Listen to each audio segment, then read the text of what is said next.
Assalamualaikum warahmatullahi wabarakatuh. Bertakwalah sama Allah dalam berdagang dan selalulah menjadi pedagang yang baik. Penuhilah takaran dan timbangan. Dia berkata, jangan mengembungkan daging-daging. Ya, daging-daging, maksudnya seperti kalau kita biasa daging gelonggongan ya. Ya. Itu biasanya di Idul Adha di sini dilakukan di Indonesia ya. Jadi sengaja sapinya diminumkan banyak sehingga kelihatan gemuk dan kalau ditimbang jadi berat. Ini sudah terjadi di zaman dulu. Mereka lakukan. Dan itu nanti kalau disembelih ternyata airnya banyak tumpah. Ali radhiyallahu anhu sudah mengingatkan setiap hari. Ali di zaman khilafahnya keluar di pasar tanpa ada pendamping, membawa tongkatnya sambil mengingatkan orang, mengatakan hati-hatilah, jujurlah, amanahlah, terus begitu. Dan jangan sama sekali mengembungkan daging ya, hewan yang masih hidup. Suatu hari juga Ali pernah keluar dengan dua helai kain. Dia menggunakan salah satunya sebagai sarung sedangkan yang lainnya sebagai baju. Dia menjulurkan salah satu kain tersebut dan mengangkat sisi yang lainnya. Lalu dia berkata, aku memakai dua kain ini karena keduanya lebih menjauhkanku dari kesombongan. Lebih baik untukku dalam sholatku dan merupakan sunnah bagi orang mukmin. Artinya beliau tidak mengkhususkan pakaian kerajaan. Umar bin Abdul Aziz yang terkenal seorang khalifah yang masyhur di Umayyah berkata, orang yang paling zuhud terhadap dunia adalah Ali bin Abi Thalib radhiyallahu anhu. Dan banyak sekali pendapat-pendapat ulama berhubungan dengan masalah ini. Kita masuk dalam itu kezuhudan, kita masuk ke masalah keadilan beliau radhiyallahu anhu. Ali bin Abi Thalib sangat adil di dalam kepemimpinannya. Di antara yang disebutkan keadilannya, Ali bin Abi Thalib berkata di atas mimbar di hari Jumat, wahai para pemimpin, sesungguhnya rakyat kalian mempunyai hak-hak mendapatkan hukum dengan adil dan mendapatkan pembagian yang sama rata. Tidak ada kebaikan yang paling Allah cintai melebihi kepemimpinan seorang pemimpin yang adil. Lalu kemudian beliau praktekin. Turun dari mimbar, lalu beliau yang paling pertama datang ke Baitul Mal. Setiap ada masuk pendapatan dibagi kepada orang. Setiap kali ditemukan ada orang yang butuh bantuan di pasar, beliau membantunya. Dan beliau pernah naik ke atas mimbar sambil berkata di khutbah Jumat, wahai manusia, demi zat yang tidak ada ilah yang berhak disembah kecuali dia, aku tidak mengambil apapun dari harta kalian baik sedikit maupun banyak, nggak ada sama sekali, saya tidak akan ambil apa-apa dari kalian. Lalu dia mengeluarkan botol kecil, kalau kayak kita sekarang botol kecil biasa diisi minyak wangi, yang berisi minyak wangi dari lengan bajunya. Ali lalu berkata, botol kecil ini di khutbah Jumat diangkat khalifah, botol kecil ini adalah hadiah dari Dihgan. Dihgan ini istilah bagi orang di Persia yang biasa ngumpul-ngumpulin pajak apa segala, tapi orang non muslim gitu. Ini saya dikasih karena dianggap saya raja kalian, dikasih minyak wangi botol kecil ini. Lalu Ali mendatangi Baitul Mal, turun dari khutbah Jumat habis sholat, datangin Baitul Mal, lalu botol itu dikasih kepada penjaga Baitul Mal. Dia tidak ambil sama sekali, gitu kan? Jadi dia membuka transparansi walaupun botol minyak wangi yang kecil. Di sini kita bisa lihat bagaimana keadilan Ali radhiyallahu anhu. Seorang Yahudi masuk Islam di tangan Ali disebabkan karena keadilannya. Satu hari disebutkan dalam riwayat Ali sempat jalan-jalan di pemukiman orang Yahudi. Kemudian ditemukanlah di depan pintu rumah orang Yahudi itu ada baju yang sedang dijemur dan salah satunya adalah baju perang. Maka Ali pun mengetuk rumah Yahudi tersebut sambil berkata, wahai Yahudi, ini baju perangnya siapa? Ya, di depan itu kata Yahudi, Amir Mu'minin, waktu itu jadi khalifah ya, jelas di rumah saya berarti punya saya. Lalu kata Ali, tapi kayaknya punya saya, buktinya 1, 2, 3, 4, 5, ada bukti-buktinya. Kata Yahudi, ya, seperti saya bilang Amir Mu'minin, di rumah saya berarti punya saya. Ada 3 kejadian dalam kisah ini yang membuat Yahudi ini akhirnya syahadat. Dan perlu anda tahu, Yahudi ini sulit sekali syahadat ya, susah sekali. Kata Nabi SAW dalam hadis sahih riwayat Bukhari, kalau seandainya ada 12 orang saja Yahudi yang beriman pada risalahku semasa Nabi hidup, 12 orang saja, seluruh Yahudi akan beriman. Saking sulitnya, ya, di bawah 10 orang saja yang sempat mengucapkan syahadat pada satu. Bahkan ulama menghitung 3-4 orang saja yang sempat masuk Islam dari orang-orang Yahudi ini. Seorang Yahudi masuk Islam di tangan Ali karena keadilannya pada saat memimpin.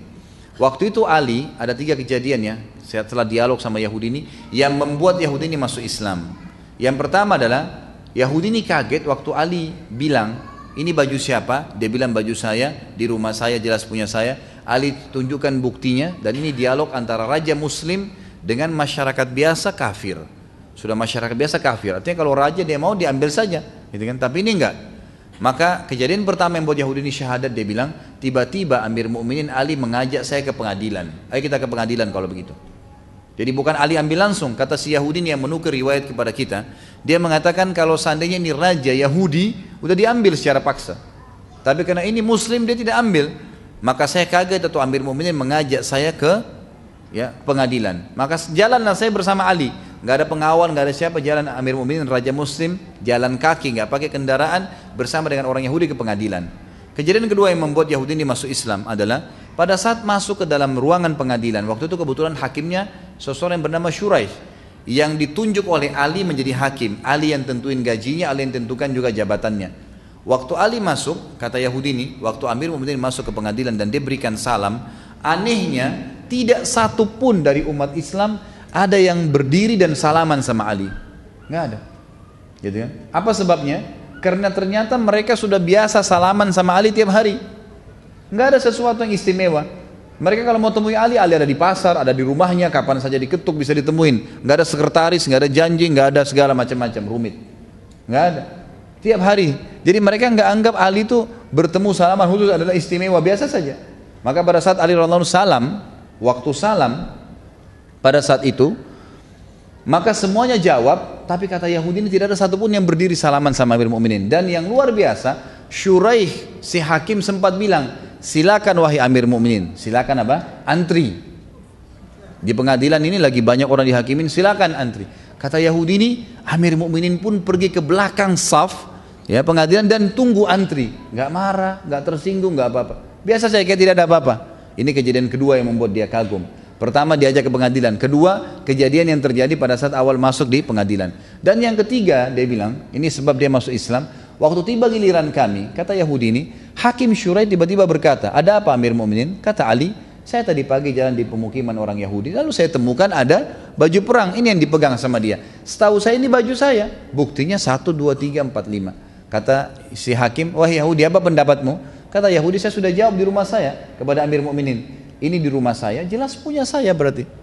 Kata hakimnya, dan ini perhatikan ya, dialog ini antara Ali raja dan hakim pegawainya yang ditunjuk, tapi kemuliaan Islam tidak melihat jabatan itu.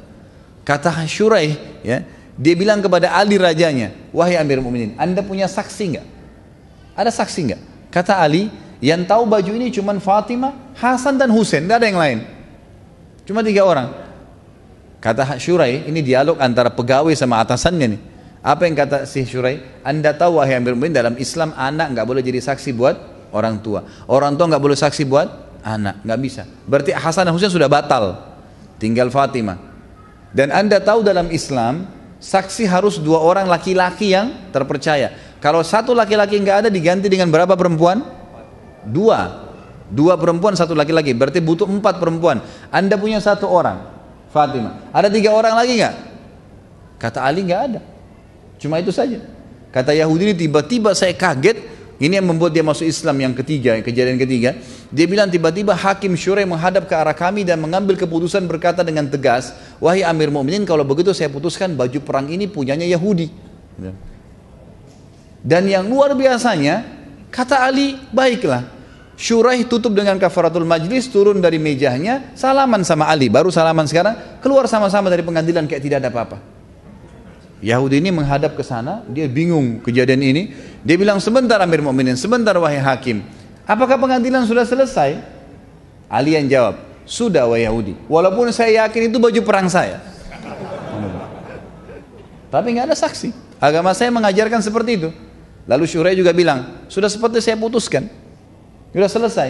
Yahudi nggak percaya. Dia bilang lagi, apakah baju perang ini jadi milik saya sekarang? Kata Ali, iya. Kata Shuraih, iya. Apa kata Yahudi? Demi Allah wahai Amir Mukminin, ini baju perang Anda yang 2 hari lalu saya curi. Gitu kan? Lalu dia syahadat, asyhadu an la ilaha illallah wa anna Muhammad Rasulullah. Dia syahadat gara-gara perilakunya Ali dan keadilannya. Dan ini salah satu riwayat yang sangat menarik diangkat pada saat Ali radhiyallahu anhu menjadi khalifah. Dan ini luar biasa, gitu kan? Ini luar biasa. Kemudian tentu masih ada yang lain, seperti yang saya katakan beliau jalan di pasar dan segalanya. Disebutkan bahwasanya Ali radhiyallahu anhu dalam riwayat ini dinukil oleh Abu Nuaim dalam Al-Hilyah dan Ibnu Abi Syaibah dalam Musannafnya dengan sanad yang sahih. Ali bin Alqam dari ayahnya dia berkata, aku melihat Ali menjual sebilah pedang di pasar di zaman khilafah ya. Beliau bawa pedangnya, beliau jual di pasar. Khalifah jual pedang di pasar. Dia berkata, siapa yang mau membeli pedang ini dari aku? Demi zat yang menumbuhkan biji-bijian, aku sering menggunakan untuk membela wajah Nabi SAW. Ini pedang yang aku pakai membela Nabi SAW. Seandainya aku mempunyai uang seharga sehelai kain sarung, niscaya aku tidak menjualnya. Aku tidak menjualnya. Artinya beliau betul-betul memang hidup seperti masyarakat biasa. Dan kepemimpinan kerajaan itu khilafah bukan ajang untuk mengumpulkan harta. Dia tahu itu adalah amanah yang harus dijalankan. Seperti itu gambarannya. Ali juga adalah orang yang memang sangat hakim, sangat bijaksana dalam keadilan ini ya. Dan itu diakui oleh banyak sahabat. Di antaranya Umar bin Khattab berkata, yang paling mahir dalam menerapkan hukum di antara kami adalah Ali. Ini Umar bin Khattab menyampaikan masalah itu. Bahkan Ibnu Mas'ud mengatakan, kami membicarakan bahwa orang-orang Madinah yang paling ahli di bidang peradilan adalah Ali bin Abi Thalib. Ini semua pengakuan para sahabat ridwanullah alaihim. Dan Ali pernah berkata, Rasulullah SAW mengutusku ke negeri Yaman, dan aku berkata, aku adalah orang yang paling muda ya Rasulullah, bagaimana aku bisa mendakwahi mereka? Lalu Nabi SAW mengatakan kepada beliau, Inna Allah sayahdi qalbak wa yuthabbitu lisanak, fa idza jalasa baina yadayka al-khasmani fala taqdiyani hatta tasma'a min al-akhar kama sami'ta min al-awwal, fa innahu ahra an yatabayyana laka al-qadha. Kata Nabi SAW, sesungguhnya Allah akan membimbing hatimu dan meneguhkan lisanmu, karena aku yang telah mengutusmu. Jika ada dua orang yang berselisih datang di hadapanmu, maka jangan engkau menetapkan sebelum engkau mendengarkan ucapan orang kedua seperti engkau mendengar ucapan orang yang pertama, karena itu akan lebih memantapkan putusanmu. Sama dengan hadis Nabi SAW yang lain juga, kalau datang kepadamu dua orang yang sedang ribut, maka jangan kau dengar, jangan kau putuskan kepada orang yang sedang datang walaupun matanya satu sudah rusak, gitu kan? Sampai engkau melihat lawannya, rivalnya. Karena bisa saja rivalnya matanya dua-duanya rusak, gitu kan? Maka disuruh mengadukan seperti itu. Umar juga radhiyallahu anhu berkata dari Abu Sa'id al-Khudri, beliau berkata atau beliau pernah bertanya kepada Ali tentang sesuatu, lalu Ali menjawab, maka Umar berkata, aku berlindung kepada Allah dari kehidupan di tengah suatu kaum yang tidak ada Abu Hasan di antara mereka. Maksudnya Ali radhiyallahu anhu. Dan banyak sekali riwayat-riwayat yang menyebutkan hal-hal yang seperti ini, yang menyebutkan tentang masalah bagaimana keadilan beliau. Kemudian kedermawan, beliau sangat dermawan dan murah hati radhiyallahu anhu.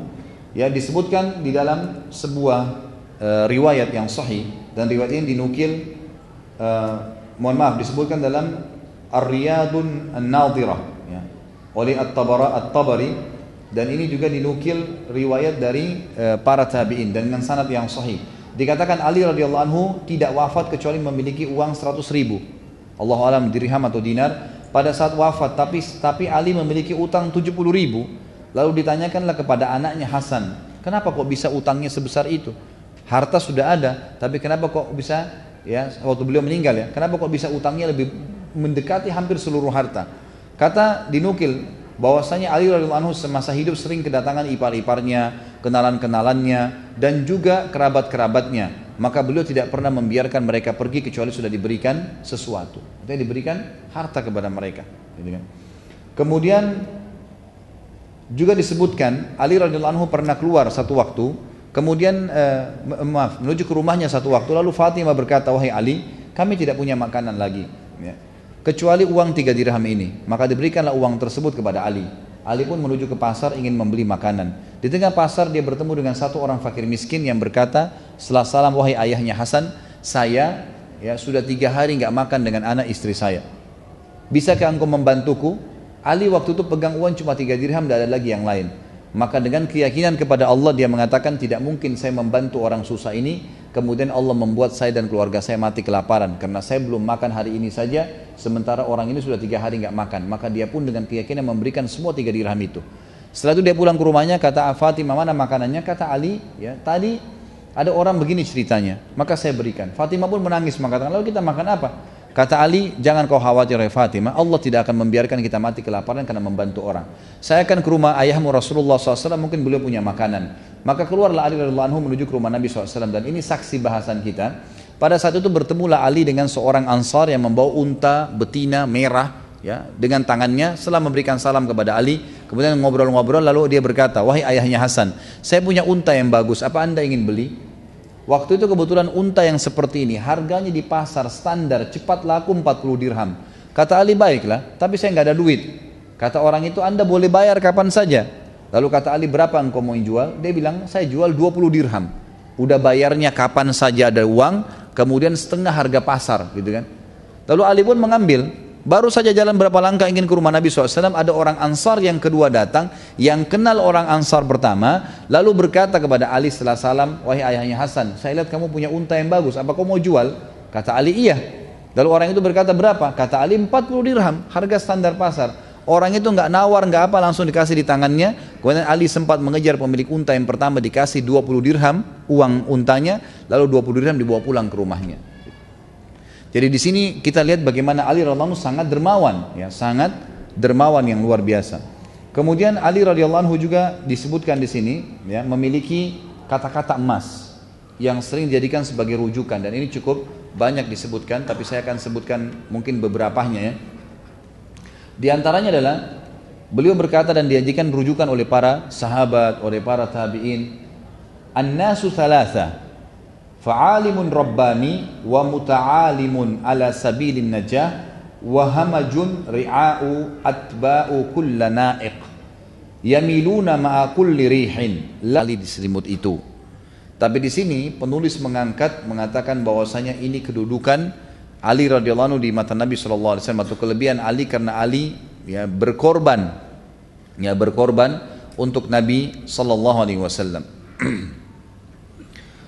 Kemudian kata para ulama, Ali karena berkorban di tempat tidur Nabi SAW, maka Nabi pun menghormati Ali dengan menikahkannya bersama Fatimah.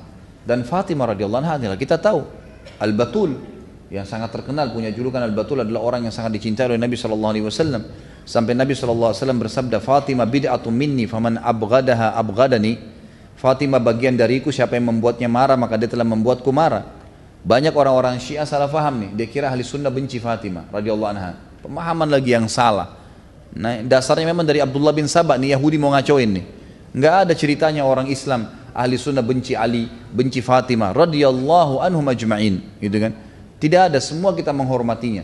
Bahkan kita menganggap bagian dari Nabi sallallahu alaihi wasallam. Kita mengakui Hasan dan Husain adalah dua anak mudanya ahli surga sebagaimana Nabi sallallahu alaihi wasallam sebutkan. Lalu Nabi SAW mengikram atau menghormati Ali dengan menikahkannya bersama Fatimah, dan ini sebuah karunia yang luar biasa untuk Ali. Sudah besar di rumah Nabi SAW, sepupu Nabi SAW, dididik langsung oleh Nabi SAW dan dinikahkan dengan anak Nabi SAW. Kelebihan yang lain dan yang terakhir adalah yang ke-11, ya. Bagi Ali, surga merindukannya. Disebutkan di dalam hadis, diriwayatkan oleh Imam Tirmidzi nomor 3797 dan Hakim dalam Mustadrak jilid 3 nomor 148 dari Anas radhiyallahu anhu, dan riwayat ini dihasankan oleh Syekh Albani. Kata Nabi SAW, innal jannata la tashtaqu ila thalatha, Aliyun wa Ammar wa Salman. Sesungguhnya surga benar-benar merindukan 3 orang, Ali, Ammar dan Salman radhiyallahu anhum ajma'in. Jadi ini sebuah fadilah untuk Ali radhiyallahu anhu. Ini semua fadilah-fadilah yang berhubungan langsung dengan Nabi sallallahu alaihi wasallam. Kita sekarang lihat bagaimana peran Ali dalam peperangan. Kita mulai dengan perang Badar tahun 2 Hijriah. Ali radhiyallahu anhu adalah orang yang sangat luar biasa, terkenal orang yang mahir menunggangi kuda. Nabi sallallahu alaihi wasallam bukan hanya mendidiknya secara imaniyah, mendidiknya secara fisik, mendidiknya secara keterampilan. Karena Nabi SAW orang yang paling mahir menunggangi kuda, orang yang paling mahir dengan keterampilan perang, gitu kan. Kalau antum ikutin di materi sirah saya sampaikan bagaimana Nabi SAW luar biasa menguasai keterampilan perang itu. Abdullah bin Mas'ud berkata, di perang Badar kami mengendarai seekor unta bersama secara bergantian, 3 orang. Kebetulan Abu Lubabah, Ali bin Abi Thalib dan Rasulullah SAW bergantian seekor unta. Dan pada saat tiba giliran Nabi SAW harus berjalan kaki, maka Abu Lubabah dan Ali bin Abi Thalib yang merupakan salah satu yang akan ada di atas unta berkata, biarkanlah kami yang berjalan kaki dan engkau yang berkendaraan ya Rasulullah. Kata Nabi SAW dalam hadis yang masyhur, tadi saya sebutkan riwayat Imam Ahmad dengan sanad yang hasan, ma antuma bi aqwa minni wala ana bi agna anil ajri minkuma. Kalian berdua tidak lebih kuat daripada aku. Aku kuat untuk jalan, bahkan aku lebih kuat daripada kalian. Dan aku juga memerlukan pahala sebagaimana kalian perlukan pahala. Tapi di sini pembukaan riwayat ini ya adalah kesaksian bahwasanya Ali hadir di perang Badar. Dan orang yang hadir di perang Badar ini punya kelebihan sendiri ya. Ya, karena Allah SWT sudah mengatakan dalam Al-Quran untuk ahli Badar, wa qul malu ma syi'tum qad ghafarallahu lakum. Berbuatlah semau kalian wahai penduduk ahli Badar, Allah telah ampuni semua kesalahan kalian. Dan Ali termasuk salah satu dari orang yang hadir di Badar. Ali radhiyallahu anhu merupakan orang yang sangat luar biasa, dengan umur pada saat itu belasan tahun. Umurnya masih belasan tahun. Ahli sejarah sepakat pokoknya di bawah 20 tahun. Allahu alam ya. Umumnya ada yang mengatakan di bawah 25 tahun, tidak lebih dari 25 tahun. Ali radhiyallahu anhu masuk ke kancah peperangan. Dan pada saat bertemu antara dua pasukan di perang Badar, maka Utbah bin Rabi'ah maju mengajak saudaranya Syaibah dan anaknya Walid untuk berperang. Maka mereka pun bertiga berseru mengatakan, siapa yang mau berduel dengan kami? Lalu keluarlah 3 orang dari Ansar. Lalu mereka bertanya, orang-orang Quraisy ini bertanya, Utbah dan saudara serta anaknya, siapa kalian? Maka berkatalah mereka masing-masing namanya. Maka orang-orang Quraisy ini bilang, wahai Muhammad, kami tahu mereka ini orang-orang yang hebat mungkin di kalangan kalian, tapi kami ingin dari anak suku kami sendiri. Maka Nabi SAW menunjukkan kepada kaum muslimin tentang pentingnya ya, pemimpin itu mendahulukan dirinya dan keluarganya agar menjadi contoh. Nabi SAW menyuruh berdiri pertama adalah Hamzah, pamannya. Suruh hadapin tuh orang-orang, bukan orang-orang muhajirin umumnya. Kemudian berdiri wahai Ali, kata Nabi SAW. Ali disuruh berdiri. Dan yang ketiga berdirilah wahai Ubaidah bin Harith. Harith ini paman Nabi, jadi ini sepupu Nabi sendiri. Berdirilah 3 orang tersebut, kemudian mereka masing-masing menghadapi satu sama yang lainnya. Hamzah menghadapi Utbah dan Utbah berhasil dibunuh oleh Hamzah. Kemudian kata Ali dalam sebuah riwayat, aku menghadapi Syaibah dan aku berhasil mengalahkannya, sedangkan Ubaidah menghadapi Walid. Semuanya ya berhasil dibunuh. Hamzah berhasil membunuh lawannya, Ali berhasil membunuh lawannya, tapi Ubaidah dan Al-Walid mereka saling pukul satu sama yang lain sehingga akhirnya dua-duanya jatuh. Kemudian terbunuhlah akhirnya Al-Walid di tangan Hamzah radhiyallahu anhu ajma'in. Ringkas cerita adalah Ali bin Abi Thalib termasuk orang yang keluar berduel pada saat itu, keluar berduel. Dan orang yang ditampilkan dalam duel kalau di kancah peperangan itu pasti orang yang akan membawa nama harumnya pasukan. Kapan duel itu? Misalnya ada 1000 pasukan lawan 1000 pasukan. Kalau 2 orang maju, yang maju ini membawa nama baiknya yang 1000. Kapan dia berhasil menang? Mengangkat semangat yang 1000 ini, gitu kan? Maka yang duel bukan orang sembarang. Nabi SAW selain memilih sahabat, kerabatnya sendiri dari sahabatnya, juga memang memilih berarti orang-orang terpilih. Ini orang-orang yang luar biasa. Ya. Dan kita akan lihat nanti bagaimana memang keterampilan Ali radhiyallahu anhu dalam peperangan. Di antaranya juga adalah perang Khandaq. Di perang Khandaq ini, Khandaq itu dibuat parit yang sangat besar oleh Nabi SAW, dikenal dengan dikenal juga dengan perang Ahzab. Surah Ahzab menceritakan masalah itu. Ada satu orang, saya tidak cerita perang Ahzabnya, tapi waktu itu parit sangat dalam, 7 meter ke dalam, 15 meter ke sana, itu kan lebarnya, sehingga tidak bisa dilompati oleh musuh. Ada satu orang Quraisy namanya Amr bin Abi Wud. Amr bin Abi Wud ini umurnya sudah 80 tahun. Tapi orangnya kuat, kekar. Dia satrianya orang Mekah. Nggak ada yang berani kalau sudah masuk di medan perang pasukan Quraisy, musuh-musuh Quraisy kalau lihat ada Amr bin Abi Wud ini tidak ada yang berani datang. Pasti semuanya mundur, nggak berani melawan gitu. Karena orangnya luar biasa, kuat sekali secara fisik, gitu kan. Walaupun umurnya sudah 80 tahun. Dan subhanallah semua kuda-kuda Quraisy berusaha loncatin tadi parit, tidak ada yang berhasil. Kudanya Amr bin Abi Wud berhasil. 80 tahun umurnya, dia tunggangi kuda, dia bisa loncatin parit 15 meter. Itu bukan main-main itu. Berhasil loncat ke sana, kemudian dia tantang kaum muslimin. Dia bilang, kalau kalian jantan, jangan serang saya, jangan keroyokin, tapi saya ajak duel. Siapa yang berani keluar? Melihat kejadian tersebut, waktu itu umurnya 80 tahun. Ali di bawah 25 tahun, gitu kan. Ali berdiri mengatakan, saya Rasulullah hadapin dia. Kata Nabi SAW, jangan Ali, sebentar. Ternyata orang ini tidak diam, dia tantang lagi. Mana janji kalian, katanya kalau meninggal mati masuk surga. Ini saya sudah tantang, siapa yang berani duel dengan saya? Mendengar tantangan tersebut, Ali berdiri lagi. Ya Rasulullah, izinkan saya melawan orang ini. Kata Nabi SAW, dia tenang hai Ali, tenang dulu, jangan dulu. Amr berucap lagi 3 kali. Ternyata kalian penakut. Seorang laki-laki, dia sebutkan syair-syairnya. Seorang laki-laki telah loncat dan kemudian menunjukkan keberaniannya. Ternyata satu melawan sekian banyak, tidak ada yang berani.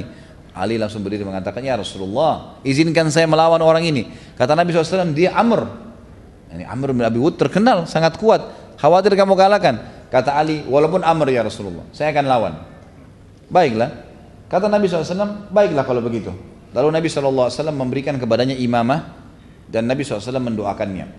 Pada saat Ali pun menuju ke sana, langsung Ali, karena semua pakai baju perang ya, tertutup dengan besi, jadi tidak terlalu kelihatan wajahnya.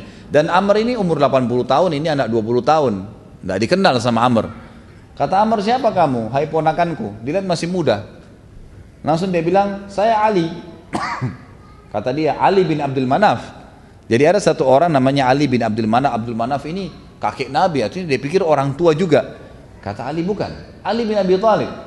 Abu Thalib saja dibandingkan dengan ini ya, masih lebih tua orang ini daripada Abu Thalib kalau Abu Thalibnya hidup. Maka kata orang tersebut, ada orang yang lebih kuat daripada kamu, kenapa kamu yang maju?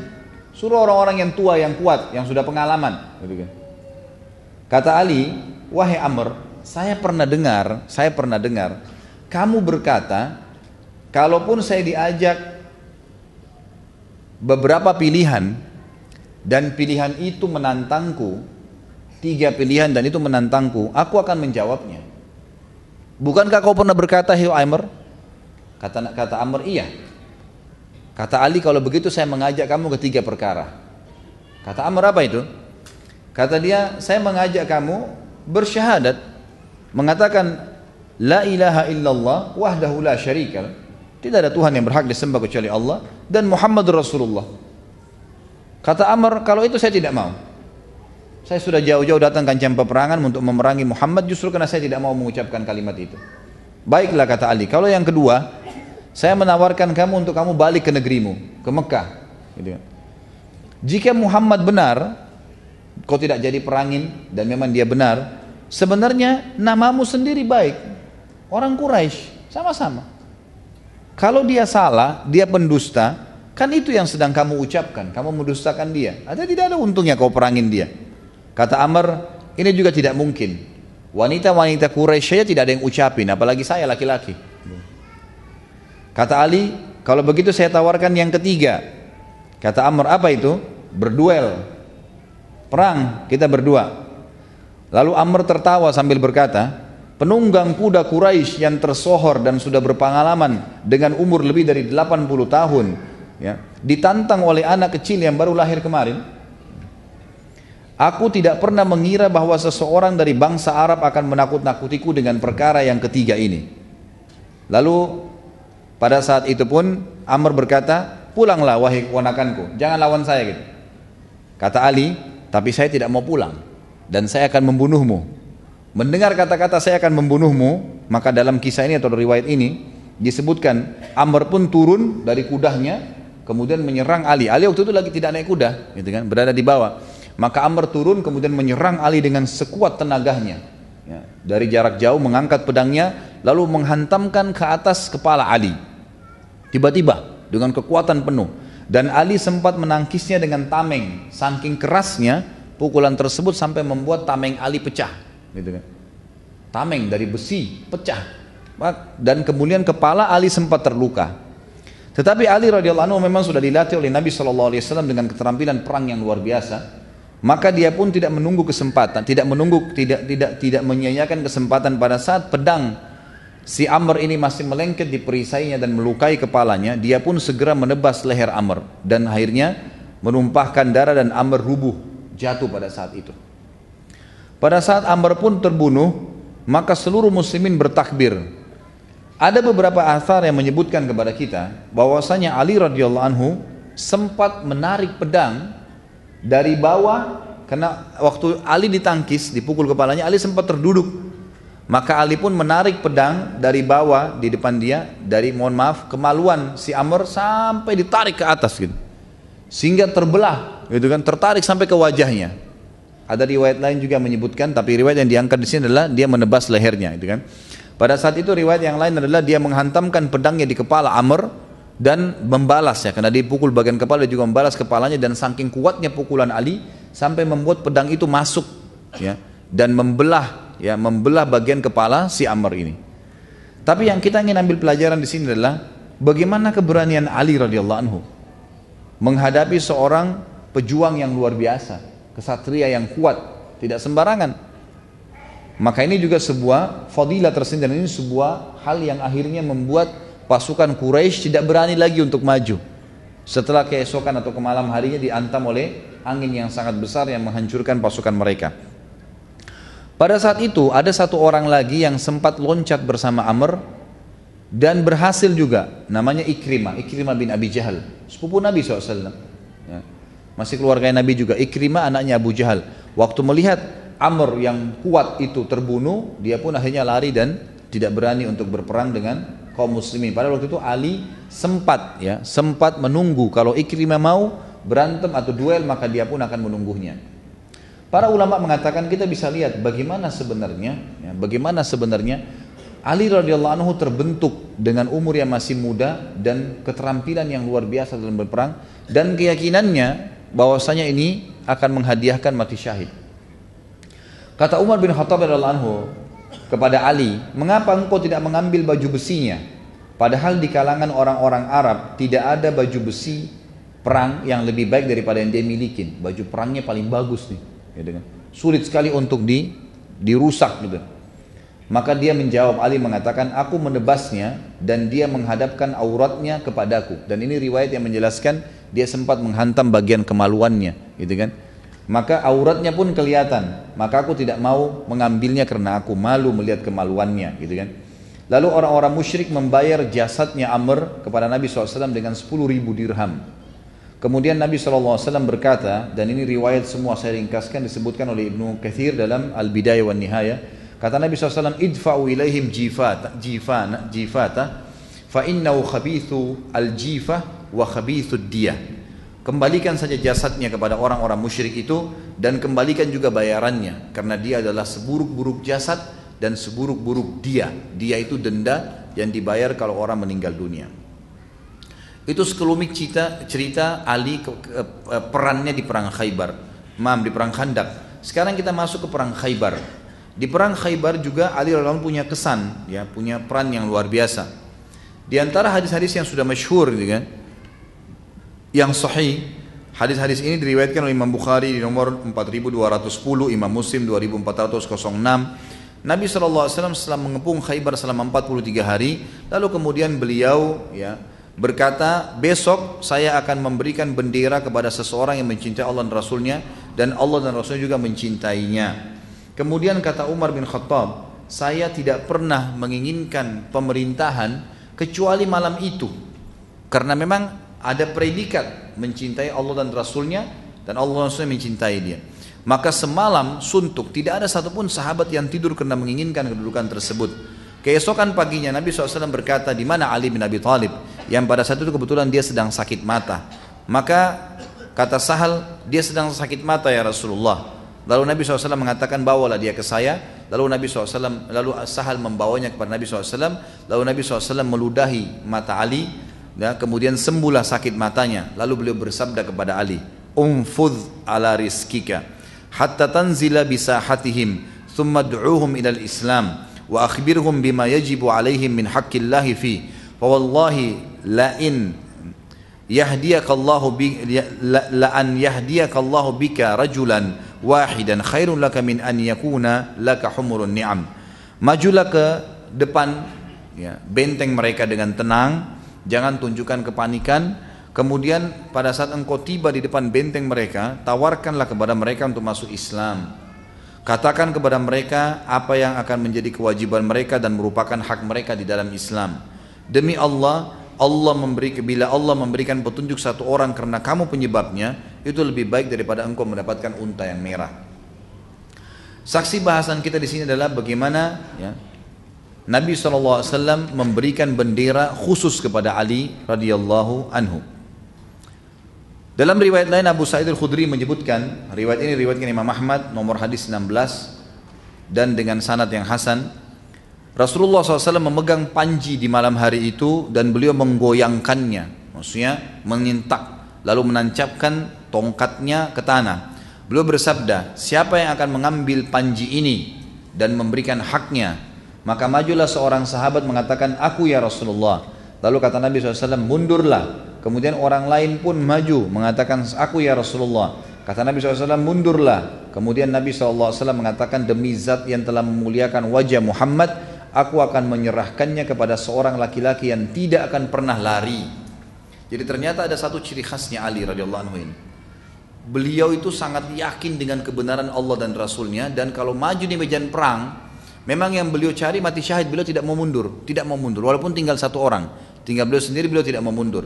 Makanya Nabi SAW waktu bilang, demi zat yang telah memuliakan wajah Muhammad, aku akan menyerahkan kepada seorang laki-laki yang tidak akan pernah lari, bagaimanapun keadaannya. Kalau tinggal tangannya saja yang bisa bergerak, tetap dia pakai untuk berperang, gitu kan? Kalau seluruh anggota tubuhnya patah pun, tetap dia pakai untuk berperang. Maka dia mengatakan, wahai Ali, majulah dan terimalah panji ini.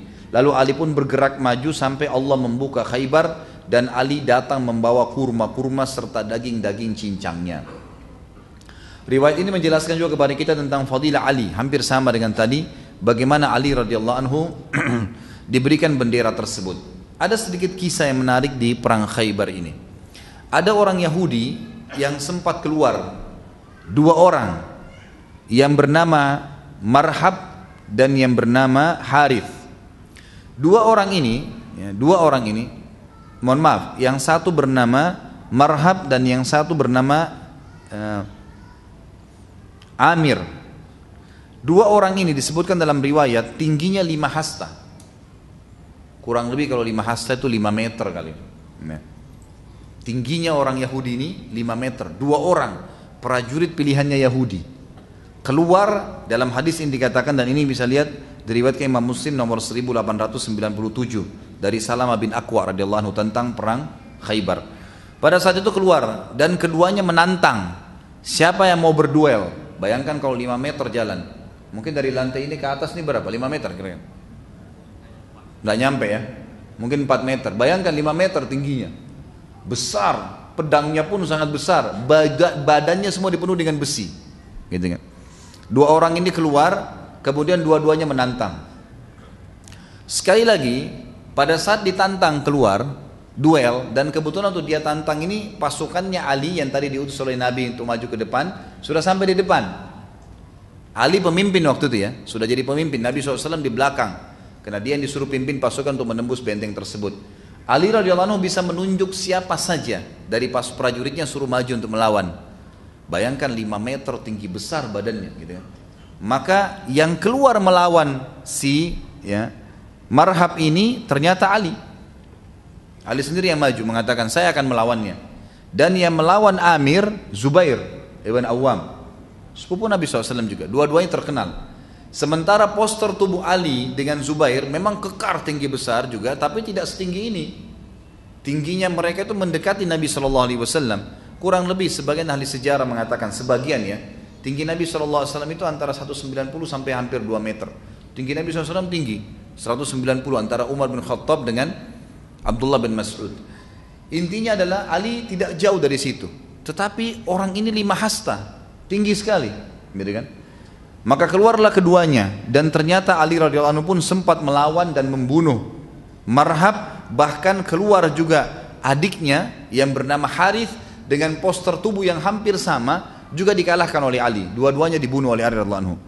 Kemudian Zubair pun berhasil mengalahkan Amir.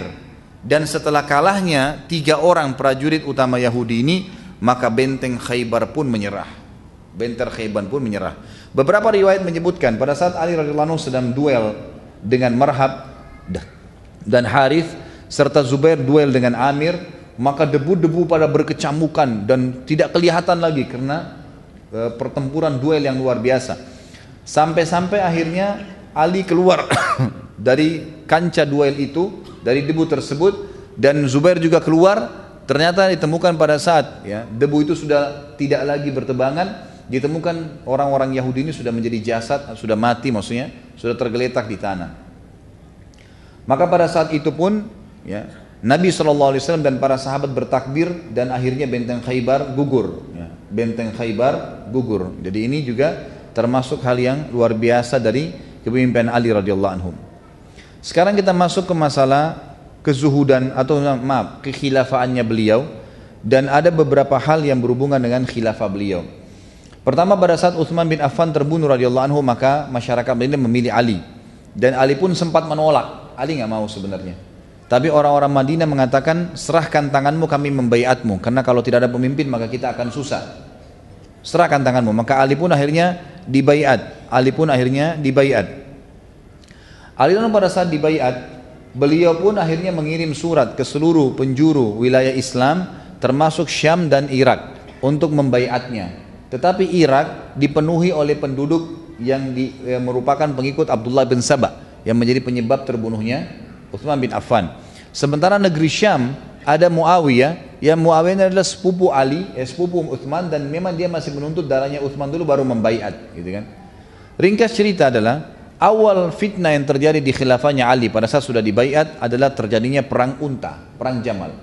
Perang Jamal ini terjadi di tahun 36, hari-hari pertama, ya, hari-hari pertama dibaiatnya Ali. Kisahnya adalah pada saat Utsman terbunuh, Aisyah radhiyallahu anha sedang berada di Mekah. Sedang umroh gitu.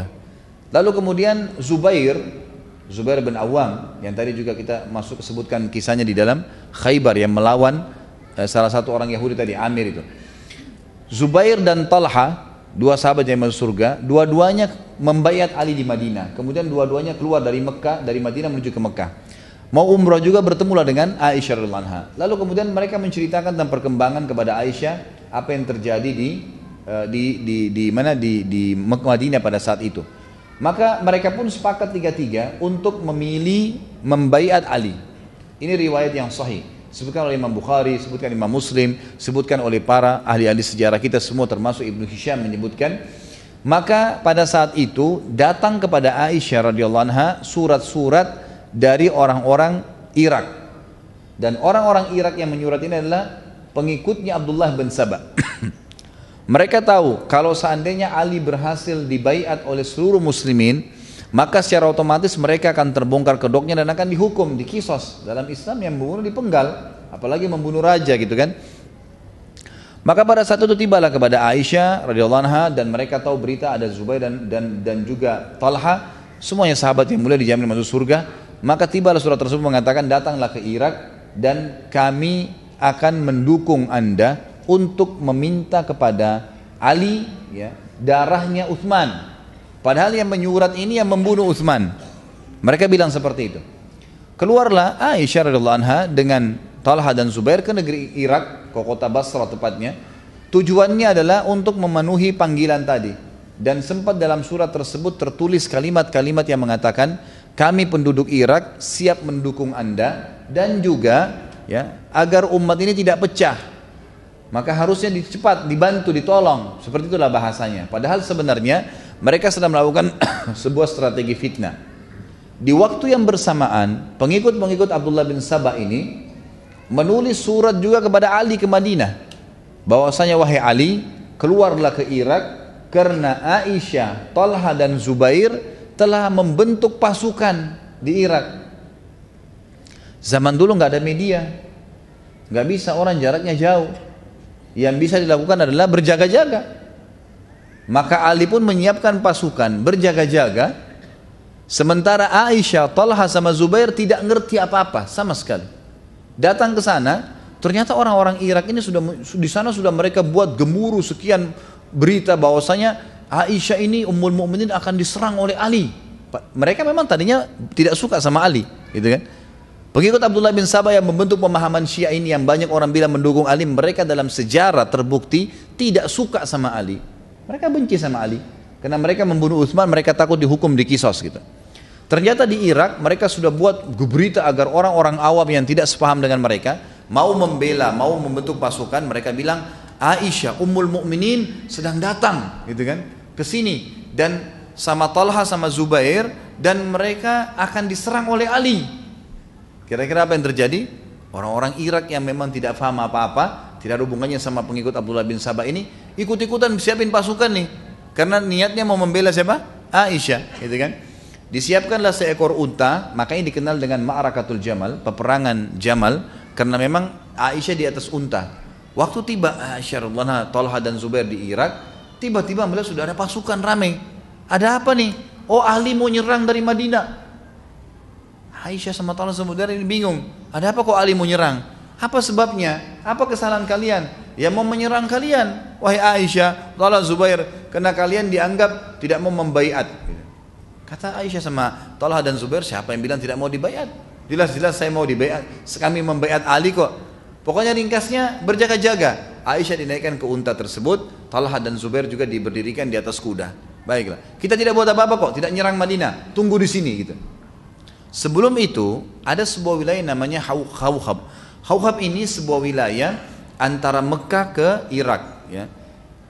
Pernah Nabi SAW bersabda dalam hadis sahih kepada istri-istri yang lagi duduk, kata Nabi SAW, nanti akan ada seseorang di antara kalian yang akan masuk ke wilayah Hauhab. Hauhab ini, dan dia akan dikerumuni oleh anjing yang bergonggong di kiri kanannya. Maka itu adalah fitnah buat dia, fitnah buat dia. Aisyah radhiyallahu waktu sempat istirahat di wilayah Hauhab ini, sempat malam hari di sekitar kemahnya dikemuli oleh anjing yang menggonggong. Kata Aisyah radhiyallahu ini wilayah apa? Kata mereka Hauhab. Kalau begitu, saya yang telah masuk sabda Nabi SAW, saya ingin balik ke Madinah. Kata Talha sama Zubair, Anda kan tidak mau buat apa-apa, kita bukan mau berperang, ini bukan fitnah, malah kita mau redam fitnah. Terus saja mereka berdua meredamkan Aisyah sampai akhirnya Aisyah pergi ke sana. Ringkas cerita, naiklah ke atas unta. Waktu Ali dengan pasukannya tiba di Irak, melihat di sana sudah ada pasukan dan Aisyah di atas unta, Talha sama Zubair di atas kuda, berarti benar nih informasi tadi surat. Kalau mereka mau berperang melawan Ali, padahal ini fitnah, direkayasa keadaan. Dan ini kita harus ambil pelajaran dari kisah seperti ini, bahwasanya ada orang-orang di tengah umat Islam yang mau memerangi kaum muslimin. Dan di Indonesia ini semoga Allah berikan hidayah, banyak tuh. Namanya nama-nama Islam tapi bencinya sama Islam luar biasa. Begitu diingatkan jangan sakiti orang Islam. Ini Indonesia, Pak. Maksudnya apa Indonesia? Gak ada hubungannya sama Islam. Padahal yang bicara namanya Muhammad, namanya Ahmad, namanya Abdullah, namanya kakeknya siapa? Ajib ini, luar biasa gitu. Benci dengan Islam. Terjadi di tengah-tengah umat Islam seperti inilah. Waktu itu Aisyah karena sempat memimpin dan berkata, saya ingin berbicara dengan Ali. Maka bertemulah antara Ali dengan sahabat-sahabat ini. Ternyata nggak ada apa-apa. Terbongkar waktu itu kedoknya. Ternyata bukan nih. Untung tidak langsung saling serang. Maka Aisyah, Ali, Talha, Zubair sepakat tidak ada peperangan kalau gitu. Kami keluar dari Mekah, kami tidak tahu apa-apa. Ali pun mengatakan saya keluar karena saya dapat surat ini. Ini suratnya nih. Katanya kalian bersiap-siap untuk memerangi saya. Kata mereka tidak pernah. Mana pernah kami mau perangi anda? Kami akui anda, gitu kan? Baik, selesai sepakat. Malam waktu itu sudah malam, kita sepakat bubar nih. Nggak usah ada peperangan, bubar. Orang-orang ini sudah tahu tidak jadi fitnah. Maka keesokan paginya disebutkan dalam semua riwayat tadi saya katakan, ahli-ahli sejarah di sunnah termasuk cukup dalam riwayat Bukhari disebutkan. Maka mereka pun menyerang pasukan Ali, sekelompok mereka, dan sekelompok lagi menyerang pasukannya Aisyah. Waktu mereka bangun tidur, mereka mengira satu sama lain saling fitnah. Karena mereka sambil teriak gitu kan, sambil kesannya memang dari arah pasukannya Ali, dan ini dua pasukan besar, mereka istirahat gitu kan. Maka sudah malam, besok mau bubar nih. Subhanallah, subuh-subuh ya saling terjadi keributan tadi kan. Kita tahu kalau saya lagi jalan misalnya dengan 10 orang anak-anak atau misalnya orang-orang anak-anak muda, kemudian ada 10 orang lagi sana jalan, satu orang saja mencaci maki di sana. Ini ribut, berantem. Saya bisa berhentikan berantemnya? 10 orang, nggak bisa saya berhentiin. Kalau sudah mulai berlempar-lemparan batu pasti berantem tuh, udah susah. Gitu kan? Mau diberhentiin bagaimana? Bagaimana kalau pasukan? Dan pada saat itu disebutkan dalam buku-buku sejarah, pasukan Ali keluar dari Madinah jumlahnya 10.000 orang. Bukan jumlah yang kecil. Pasukan yang terbentuk yang mengelilingi Aisyah 6.000 orang. Pasukan yang besar, bukan pasukan yang kecil. Bukan 10-20 orang yang bisa diredam. Terjadilah pertempuran pada saat itu. Waktu terjadi pertempuran, sempat Ali radhiyallahu anhu meredam. Ali tidak pernah memukul satupun dari kaum muslimin. Muhammad bin Hanafiyah, anak Ali yang memegang panji peperangan waktu itu mengatakan, saya bingung, di sana takbir, di sini takbir. Yang mana ini?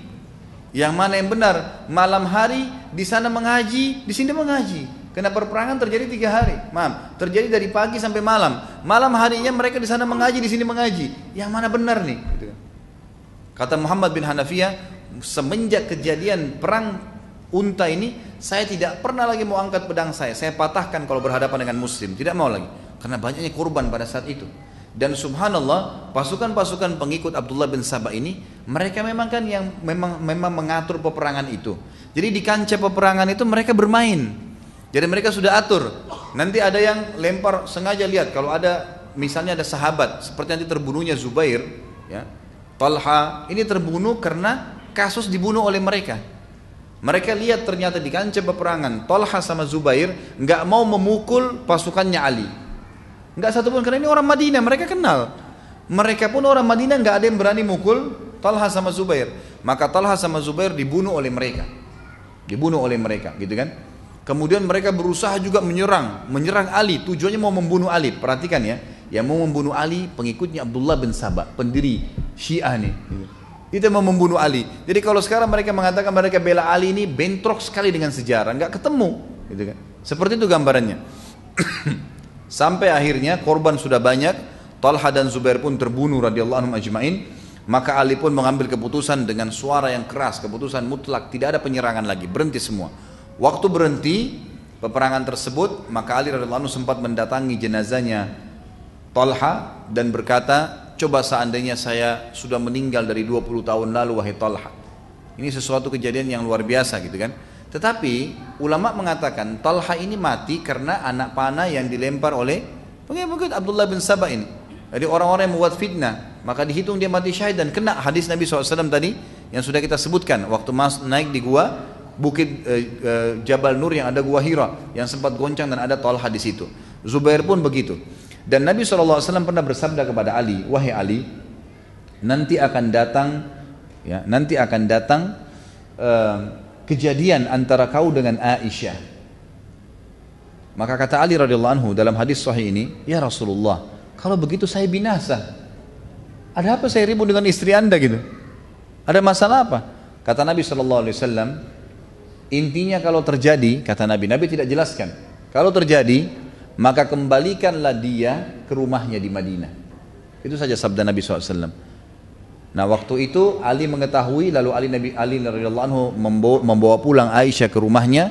Dan semua ahli sunnah sepakat mengatakan semua sahabat mulai semenjak itu berhenti satu sama yang lain untuk saling mendengar berita dari selain mereka. Itu yang pertama. Jadi selain sahabat mereka tidak terima beritanya. Kemudian yang kedua, mereka juga ya saling menyesal kejadian yang terjadi tersebut dan menganggap ini fitnah yang terjadi di tengah-tengah kaum muslimin. Itu yang terjadi. Baik, itulah perang Unta. Dan pada saat perang Unta ini selesai, gitu kan, ternyata pengikut Abdullah bin Sabah tadi mereka keluar dari kancah peperangan dan mereka membuat fitnah yang sama yang tadi saya bilang di Siffin. Mereka nyurat lagi ke Muawiyah di Syam karena ada dua kubu kan, penduduk Madinah itu dukungannya Aisyah, Talha dan Zubair yang dianggap bisa ditarik. Kemudian ada Muawiyah, mereka nyurat ke Muawiyah bahwasanya Ali keluar dengan pasukannya dari Madinah dan sudah memerangi Aisyah dan Talha dan Zubair. Talha dan Zubair mati di kancah peperangan, dikalahkan. Sebentar lagi Ali akan menuju ke negeri Syam, persiapkan dirimu. Muawiyah ini nggak ngerti apa-apa, terima surat, kemudian lihat surat dari negeri Irak, lalu kemudian mereka berjaga-jaga saja. Ali pun diberikan berita, disebarkan berita dan sampai ke telinga Ali, kalau Muawiyah juga keluar dengan pasukannya, ketemulah ke negeri Syam dan terjadi perang Siffin yang sudah kita jelaskan. Jadi dua kejadian besar nih, dua kejadian besar dalam khilafahnya Ali radhiyallahu anhu dan dua-duanya fitnah dan akhirnya alhamdulillah selesai dengan sahabat ini saling memaafkan satu sama yang lain sebagaimana Ali berkata, sesungguhnya aku, Talha, Zubair, karena Talha dan Zubair yang terbunuh ya, akan bertemu dan akan saling memaafkan di mahkamah Allah pada hari kiamat. Kita masuk sekarang ke masalah khilafah Rashidah, bagaimana Ali memimpin ya. Terlepas daripada fitnah tadi, bagaimana beliau memimpin dengan luar biasa. Di antara hal yang mendasar yang harus difahamin adalah Ali ini orang yang sangat zuhud. Zuhud dalam arti kata dia mendahulukan akhirat dari dunia. Di antara riwayatnya adalah beliau selalu setiap malam sholat malam, tidak pernah ketinggalan tahajud. Pada saat orang sedang tidur, dia selalu berada di mihrabnya, dan dia sering kali meneteskan air mata yang tidak berhenti, dan sering kali keluar dari mulutnya kalimat yang didengar oleh orang-orang di sekitar rumahnya. Ya dunia, ilayya ta'arratti am ilayya tashawwaqti. Hayhata gurri gairi qad abantuki talaqtuki thalathan la raj'ata fiha fa umruki qasir aishuki hakir wa khataruki kabir ahin min qillati zad wa bu'di safar wa wahsyati tariq. Kata Ali di malam hari setelah sholat tahajud, hampir setiap malam dia ulangin kalimat ini. Wahai dunia, engkau telah menggodaku dan engkau telah rindu kepada, engkau telah menggodaku, engkau sedang menggodaku atau engkau rindu kepadaku? Tanda tanya ya. Lalu dia mengatakan, menjauhlah dan goda orang lain. Aku telah mentalakmu, menceraikanmu 3 kali dan tidak ada peluang untuk kembali lagi. Umurmu pendek, kehidupanmu hina, bahayamu besar. Aku khawatir terhadap minimnya bekal, jauhnya perjalanan dan jalan yang mengerikan. Ulama menukil ini tentang zuhudnya Ali radhiyallahu anhu. Artinya memang beliau setelah menjadi khalifah pun seluruh dunia dia milikin sebenarnya pada saat itu, tapi beliau tidak mau sama sekali dengan dunia ini. Disebutkan dalam riwayat lain, beliau pernah kedatangan seorang penjaga Baitul Mal di zaman khilafah beliau, kemudian memberitakan, wahai Amir Mukminin, Baitul Mal sudah penuh dengan harta, baik harta rampasan perang maupun harta pendapatan negara. Maka Ali pun berkata, topanglah saya. Ditopanglah Ali menuju ke Baitul Mal itu. Waktu melihat harta banyak sekali, kata Ali, segala puji bagi Allah yang telah memberikan rezeki ini untuk kaum muslimin. Lalu beliau mengatakan, iklankanlah, panggil seluruh umat Islam. Dipanggillah pada saat itu. Kemudian Ali membagi semuanya pada hari yang sama. Hari itu Baitul Mal masuk, hari itu dihabiskan semua dibagi. Lalu Ali pun menyuruh lantainya disiram dengan air, dibersihkan. Kemudian Ali pun sholat 2 rakaat di atas tempat tersebut. Dan Ali berkata, segala puji bagi Allah yang telah membuat amanah ini aku jalankan. Jadi ini termasuk masalah kezuhudan. Beliau tidak ambil sedikit pun dari harta itu. Disebutkan dalam riwayat yang lain, pada saat beliau memimpin, beliau sempat memindahkan kepemimpinan dari Madinah ke Kufah. Khilafahnya beliau di Kufah, di Irak. Dan di Kufah telah dibangun oleh masyarakat Kufah istana yang besar untuk beliau. Pada saat beliau melihat istana tersebut dengan singgasananya, Ali cuma disuruh masuk untuk jadi raja saja di situ, gitu kan. Maka Ali pun berkata pada saat itu, istana kesombongan, aku tidak akan pernah tinggal di tempat seperti ini. Lalu Ali lari seperti dikejar oleh hewan buas dari istana itu maksudnya. Jadi Ali nggak mau, dia tetap tinggal di rumahnya saja.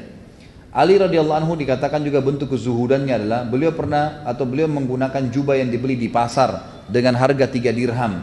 Dia mengendarai keledai dan dia berkata, biarkanlah aku menghinakan dunia ini dan jangan gantikan aku dengan yang lainnya. Imam Ahmad bin Hanbal berkata, khilafah tidak bisa berimbang dengan Ali. Sebaliknya, Ali juga tidak bisa berimbang dengan khilafah. Artinya Ali terlalu mulia untuk menjadi seorang khalifah. Kalau ada tingkatan di atas khalifah, maka tentu dia lebih pantas. Sufyanus Tsauri rahimahullah berkata, Ali tidak membangun sebuah bata, tidak pula kayu di atas sebuah bata, sekalipun biji-bijiannya didatangkan dari Madinah dalam sebuah kantong. Artinya Ali tidak pernah bangun rumah selain rumah yang dia miliki dari tanah liat, tidak pernah dari kayu ataupun dari batu, tidak pernah. Dan beliau tidak pernah minta pesan secara khusus, bolong datangkan dari Madinah biji-bijian ini, kurma ini, saya pengen makan, tidak pernah. Apa yang ada itu dimakan sama dia. Juga disebutkan yang lain, Ali berkeliling di pasar-pasar sambil membawa tongkat, dan dia selalu berkata kepada orang-orang yang dilewatin, bertakwalah sama Allah dalam berdagang dan selalulah menjadi pedagang yang baik, penuhilah takaran dan timbangan. Dia berkata, jangan mengembungkan daging-daging, ya, daging-daging maksudnya seperti kalau kita biasa daging gelonggongan ya. Itu biasanya di Idul Adha di sini dilakukan di Indonesia ya. Jadi sengaja sapinya diminumkan banyak sehingga kelihatan gemuk dan kalau ditimbang jadi berat. Ini sudah terjadi di zaman dulu, mereka lakukan. Dan nanti kalau disembelih ternyata airnya banyak tumpah. Ali radhiyallahu anhu sudah mengingatkan setiap hari. Ali di zaman khilafahnya keluar di pasar tanpa ada pendamping, membawa tongkatnya sambil mengingatkan orang, mengatakan hati-hatilah, jujurlah, amanahlah, terus begitu, dan jangan sama sekali mengembungkan daging ya hewan yang masih hidup. Suatu hari juga Ali pernah keluar dengan 2 helai kain. Dia menggunakan salah satunya sebagai sarung, sedangkan yang lainnya sebagai baju. Dia menjulurkan salah satu kain tersebut dan mengangkat sisi yang lainnya. Lalu dia berkata, aku memakai 2 kain ini karena keduanya lebih menjauhkanku dari kesombongan, lebih baik untukku dalam sholatku, dan merupakan sunnah bagi orang mukmin. Artinya beliau tidak mengkhususkan pakaian kerajaan. Umar bin Abdul Aziz yang terkenal seorang khalifah yang masyhur di Umayyah berkata, orang yang paling zuhud terhadap dunia adalah Ali bin Abi Thalib radhiyallahu anhu. Dan banyak sekali pendapat-pendapat ulama berhubungan dengan masalah ini. Kita masuk dalam itu kezuhudan, kita masuk ke masalah keadilan beliau radhiyallahu anhu. Ali bin Abi Thalib sangat adil di dalam kepemimpinannya. Di antara yang disebutkan keadilannya, Ali bin Abi Thalib berkata di atas mimbar di hari Jumat, wahai para pemimpin, sesungguhnya rakyat kalian mempunyai hak-hak, mendapatkan hukum dengan adil dan mendapatkan pembagian yang sama rata. Tidak ada kebaikan yang paling Allah cintai melebihi kepemimpinan seorang pemimpin yang adil. Lalu kemudian beliau praktekin, turun dari mimbar, lalu beliau yang paling pertama datang ke Baitul Mal. Setiap ada masuk pendapatan dibagi kepada orang. Setiap kali ditemukan ada orang yang butuh bantuan di pasar, beliau membantunya. Dan beliau pernah naik ke atas mimbar sambil berkata di khutbah Jumat, wahai manusia, demi zat yang tidak ada ilah yang berhak disembah kecuali dia, aku tidak mengambil apapun dari harta kalian, baik sedikit maupun banyak, nggak ada. Sama sekali saya tidak akan ambil apa-apa dari kalian. Lalu dia mengeluarkan botol kecil, kalau kayak kita sekarang botol kecil biasa diisi minyak wangi, yang berisi minyak wangi dari lengan bajunya. Ali lalu berkata, botol kecil ini di khutbah Jumat diangkat, khalifah, botol kecil ini adalah hadiah dari Dihgan. Dihgan ini istilah bagi orang di Persia yang biasa ngumpul-ngumpulin pajak apa segala, tapi orang non muslim gitu. Ini saya dikasih karena dianggap saya raja kalian, dikasih minyak wangi botol kecil ini. Lalu Ali mendatangi Baitul Mal, turun dari khutbah Jumat habis sholat, datangin Baitul Mal, lalu botol itu dikasih kepada penjaga Baitul Mal. Dia tidak ambil sama sekali, gitu kan? Jadi dia membuka transparansi walaupun botol minyak wangi yang kecil. Di sini kita bisa lihat bagaimana keadilan Ali radhiyallahu anhu. Seorang Yahudi masuk Islam di tangan Ali disebabkan karena keadilannya. Satu hari disebutkan dalam riwayat, Ali sempat jalan-jalan di pemukiman orang Yahudi. Kemudian ditemukanlah di depan pintu rumah orang Yahudi itu ada baju yang sedang dijemur dan salah satunya adalah baju perang. Maka Ali pun mengetuk rumah Yahudi tersebut sambil berkata, wahai Yahudi, ini baju perangnya siapa? Ya, di depan itu kata Yahudi, Amir Mu'minin, waktu itu jadi khalifah ya, jelas di rumah saya berarti punya saya. Lalu kata Ali, tapi kayaknya punya saya, buktinya 1, 2, 3, 4, 5, ada bukti-buktinya. Kata Yahudi, ya, seperti saya bilang Amir Mu'minin, di rumah saya berarti punya saya. Ada 3 kejadian dalam kisah ini yang membuat Yahudi ini akhirnya syahadat. Dan perlu anda tahu, Yahudi ini sulit sekali syahadat ya, susah sekali. Kata Nabi SAW dalam hadis sahih riwayat Bukhari, kalau seandainya ada 12 orang saja Yahudi yang beriman pada risalahku semasa Nabi hidup, 12 orang saja, seluruh Yahudi akan beriman. Saking sulitnya, ya, di bawah 10 orang saja yang sempat mengucapkan syahadat pada satu. Bahkan ulama menghitung 3-4 orang saja yang sempat masuk Islam dari orang-orang Yahudi ini. Seorang Yahudi masuk Islam di tangan Ali karena keadilannya pada saat memimpin. Waktu itu Ali, ada 3 kejadian ya, setelah dialog sama Yahudi ini yang membuat Yahudi ini masuk Islam. Yang pertama adalah Yahudi ini kaget waktu Ali bilang, ini baju siapa? Dia bilang baju saya, di rumah saya, jelas punya saya. Ali tunjukkan buktinya, dan ini dialog antara raja muslim dengan masyarakat biasa kafir. Sudah masyarakat biasa kafir, artinya kalau raja dia mau diambil saja, gitu kan? Tapi ini enggak. Maka kejadian pertama yang buat Yahudi ini syahadat, dia bilang, tiba-tiba Amir Mu'minin Ali mengajak saya ke pengadilan. Ayo kita ke pengadilan kalau begitu. Jadi bukan Ali ambil langsung, kata si Yahudi ini yang menukir riwayat kepada kita. Dia mengatakan kalau seandainya ini raja Yahudi, udah diambil secara paksa. Tapi karena ini Muslim dia tidak ambil. Maka saya kaget atau Amir Mu'minin mengajak saya ke pengadilan. Maka jalanlah saya bersama Ali. Gak ada pengawal, gak ada siapa, jalan Amir Mu'minin raja Muslim, jalan kaki, gak pakai kendaraan, bersama dengan orang Yahudi ke pengadilan. Kejadian kedua yang membuat Yahudi ini masuk Islam adalah pada saat masuk ke dalam ruangan pengadilan. Waktu itu kebetulan hakimnya seseorang yang bernama Shuraih. yang ditunjuk oleh Ali menjadi hakim. Ali yang tentuin gajinya, Ali yang tentukan juga jabatannya. Waktu Ali masuk, kata Yahudi ini, waktu Amir Mu'minin masuk ke pengadilan dan dia berikan salam, anehnya tidak satu pun dari umat Islam ada yang berdiri dan salaman sama Ali. Nggak ada. Gitu kan? Apa sebabnya? Karena ternyata mereka sudah biasa salaman sama Ali tiap hari. Nggak ada sesuatu yang istimewa. Mereka kalau mau temui Ali, Ali ada di pasar, ada di rumahnya, kapan saja diketuk bisa ditemuin. Nggak ada sekretaris, nggak ada janji, nggak ada segala macam-macam rumit. Nggak ada. Tiap hari. Jadi mereka nggak anggap Ali itu bertemu salaman khusus adalah istimewa, biasa saja. Maka pada saat Ali radhiyallahu anhu salam, waktu salam pada saat itu, maka semuanya jawab, tapi kata Yahudi ini tidak ada satupun yang berdiri salaman sama Amir Mu'minin. Dan yang luar biasa, Syuraih si hakim sempat bilang, silakan wahai Amir Mu'minin, silakan apa? Antri. Di pengadilan ini lagi banyak orang dihakimin, silakan antri. Kata Yahudi ini, Amir Mu'minin pun pergi ke belakang saf, ya pengadilan dan tunggu antri. Nggak marah, nggak tersinggung, nggak apa-apa. Biasa saja kayak tidak ada apa-apa. Ini kejadian kedua yang membuat dia kagum. Pertama diajak ke pengadilan, kedua kejadian yang terjadi pada saat awal masuk di pengadilan. Dan yang ketiga dia bilang, ini sebab dia masuk Islam. Waktu tiba giliran kami, kata Yahudi ini, Hakim Syuraih tiba-tiba berkata, ada apa Amir Mu'minin? Kata Ali, saya tadi pagi jalan di pemukiman orang Yahudi, lalu saya temukan ada baju perang, ini yang dipegang sama dia. Setahu saya ini baju saya, buktinya 1, 2, 3, 4, 5. Kata si Hakim, wahai Yahudi apa pendapatmu? Kata Yahudi, saya sudah jawab di rumah saya kepada Amir Mu'minin. Ini di rumah saya, jelas punya saya berarti. Kata hakimnya, dan ini perhatikan ya, dialog ini antara Ali Raja dan hakim pegawainya yang ditunjuk. Tapi kemuliaan Islam tidak melihat jabatan itu. Kata Syuraih, ya, dia bilang kepada Ali Rajanya, wahai Amir Mu'minin, Anda punya saksi enggak? Ada saksi enggak? Kata Ali, yang tahu baju ini cuma Fatimah, Hasan dan Husain, tidak ada yang lain. Cuma 3 orang. Kata Syuraih, ini dialog antara pegawai sama atasannya nih. Apa yang kata si Syuraih? Anda tahu wahai Amir Mu'minin, dalam Islam anak nggak boleh jadi saksi buat orang tua. Orang tua nggak boleh saksi buat anak, nggak bisa. Berarti Hasan dan Husain sudah batal, tinggal Fatimah. Dan Anda tahu dalam Islam saksi harus 2 orang laki-laki yang terpercaya. Kalau 1 laki-laki nggak ada, diganti dengan berapa perempuan?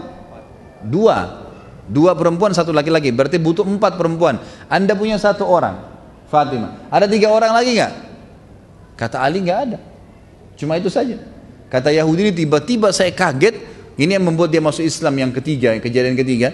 Dia bilang tiba-tiba Hakim Syuraih menghadap ke arah kami dan mengambil keputusan berkata dengan tegas, wahai Amir Mu'minin, kalau begitu saya putuskan baju perang ini punyanya Yahudi. Dan yang luar biasanya, kata Ali, baiklah. Syuraih tutup dengan kafaratul majlis, turun dari mejanya, salaman sama Ali, baru salaman sekarang, keluar sama-sama dari pengadilan kayak tidak ada apa-apa. Yahudi ini menghadap ke sana, dia bingung kejadian ini. Dia bilang, sebentar Amir Mu'minin, sebentar wahai hakim, apakah pengadilan sudah selesai? Ali yang jawab, sudah wahai Yahudi, walaupun saya yakin itu baju perang saya. Tapi nggak ada saksi. Agama saya mengajarkan seperti itu. Lalu Syuraih juga bilang, sudah seperti saya putuskan. Sudah selesai. Yahudi nggak percaya. Dia bilang lagi, apakah baju perang ini jadi milik saya sekarang? Kata Ali, iya. Kata Syuraih, iya. Apa kata Yahudi? Demi Allah wahai Amir Mu'minin, ini baju perang Anda yang 2 hari lalu saya curi. Gitu kan? Lalu dia syahadat, asyhadu an la ilaha illallah wa anna Muhammad Rasulullah. Dia syahadat gara-gara perilakunya Ali dan keadilannya. Dan ini salah satu riwayat yang sangat menarik diangkat pada saat Ali radhiyallahu anhu menjadi khalifah. Dan ini luar biasa, gitu kan? Ini luar biasa. Kemudian tentu masih ada yang lain, seperti tadi saya katakan beliau jalan di pasar dan segalanya. Disebutkan bahwasanya Ali radhiyallahu anhu dalam riwayat ini dinukil oleh Abu Nuaim dalam Al-Hilyah dan Ibnu Abi Syaibah dalam Musannafnya dengan sanad yang sahih. Ali bin Alqam dari ayahnya dia berkata, aku melihat Ali menjual sebilah pedang di pasar. Di zaman khilafah ya, beliau bawa pedangnya, beliau jual di pasar. Khalifah jual pedang di pasar. Dia berkata, siapa yang mau membeli pedang ini dari aku? Demi zat yang menumbuhkan biji-bijian, aku sering menggunakan untuk membela wajah Nabi SAW. Ini pedang yang aku pakai membela Nabi SAW. Seandainya aku mempunyai uang seharga sehelai kain sarung, niscaya aku tidak menjualnya. Aku tidak menjualnya. Artinya beliau betul-betul memang hidup seperti masyarakat biasa. Dan kepemimpinan kerajaan itu khilafah bukan ajang untuk Ya, untuk mengumpulkan harta, dia tahu itu adalah amanah yang harus dijalankan. Seperti itu gambarannya. Ali juga ya adalah orang yang memang sangat hakim, sangat bijaksana dalam keadilan ini ya. Dan itu diakui oleh banyak sahabat. Di antaranya Umar bin Khattab berkata, yang paling mahir dalam menerapkan hukum di antara kami adalah Ali. Ini Umar bin Khattab menyampaikan masalah itu. Bahkan Ibnu Mas'ud mengatakan, kami membicarakan bahwa orang-orang Madinah yang paling ahli di bidang peradilan adalah Ali bin Abi Thalib. Ini semua pengakuan para sahabat ridwanullah alaihim. Dan Ali pernah berkata, Rasulullah SAW mengutusku ke negeri Yaman, dan aku berkata, aku adalah orang yang paling muda ya Rasulullah, bagaimana aku bisa mendakwahi mereka? Lalu Nabi SAW mengatakan kepada beliau, innallaha sayahdi qalbak wa yuthabbitu lisanak, fa idza jalasa baina yadayka al-khasmani fala taqdiyani hatta tasma'a min al-akhar kama sami'ta min al-awwal, fa innahu ahra an yatabayyana lakal qadha. Kata Nabi SAW, sesungguhnya Allah akan membimbing hatimu dan meneguhkan lisanmu, karena aku yang telah mengutusmu. Jika ada dua orang yang berselisih datang di hadapanmu, maka jangan engkau menetapkan sebelum engkau mendengarkan ucapan orang kedua seperti engkau mendengar ucapan orang yang pertama, karena itu akan lebih memantapkan putusanmu. Sama dengan hadis Nabi SAW yang lain juga, kalau datang kepadamu dua orang yang sedang ribut, maka jangan kau dengar, ya jangan kau putuskan kepada orang yang sedang datang walaupun matanya satu sudah rusak, gitu kan? Sampai engkau melihat ya lawannya, rivalnya, karena bisa saja rivalnya matanya dua-duanya rusak, gitu kan? Maka disuruh mengadukan seperti itu. Umar juga radhiyallahu anhu berkata dari Abu Sa'id al-Khudri, beliau berkata atau beliau pernah bertanya kepada Ali tentang sesuatu, lalu Ali menjawab, maka Umar berkata, aku berlindung kepada Allah dari kehidupan di tengah suatu kaum yang tidak ada Abu Hasan di antara mereka, maksudnya Ali radhiyallahu anhu. Dan banyak sekali riwayat-riwayat yang menyebutkan hal-hal yang seperti ini, yang menyebutkan tentang masalah bagaimana keadilan beliau. Kemudian kedermawan, beliau sangat dermawan dan murah hati radhiyallahu anhu, ya disebutkan di dalam sebuah riwayat yang sahih, dan riwayat ini dinukil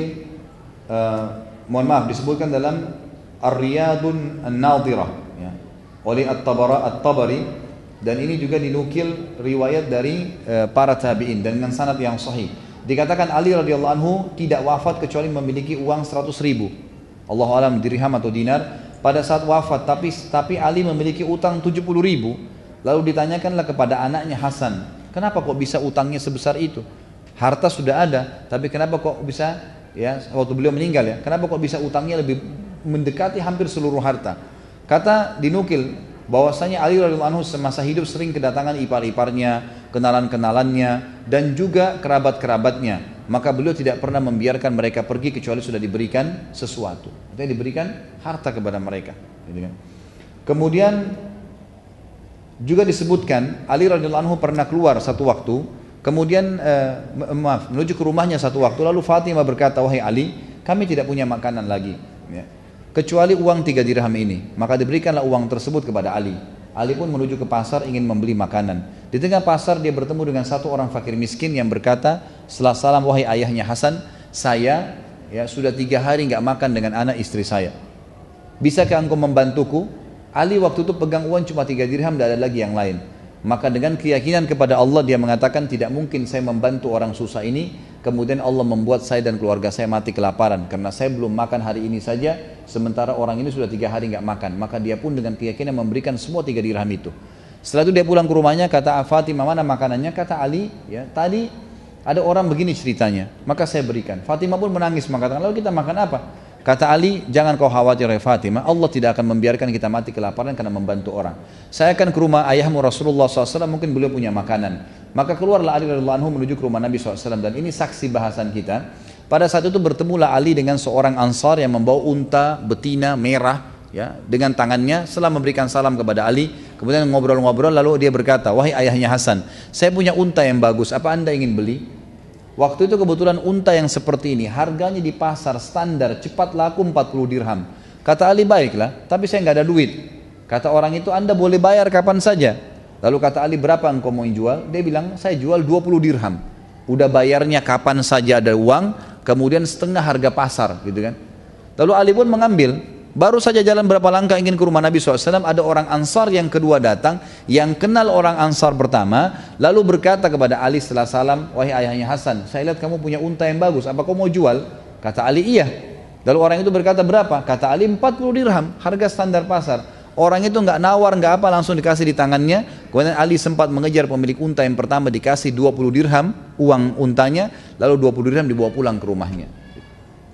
Jadi di sini kita lihat bagaimana Ali radhiyallahu anhu sangat dermawan, ya, sangat dermawan yang luar biasa.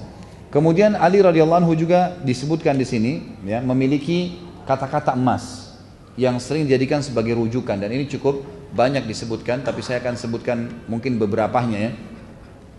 Di antaranya adalah beliau berkata dan diajikan rujukan oleh para sahabat, oleh para tabi'in, an-nasu thalatha, fa'alimun rabbani wa muta'alimun ala sabilin najah wa hamajun ri'a'u atba'u kulla na'iq yamiluna ma'a kulli rihin lam yastadhi'u binuril ilmi wa lam yalja'u ila ruknin wathiq.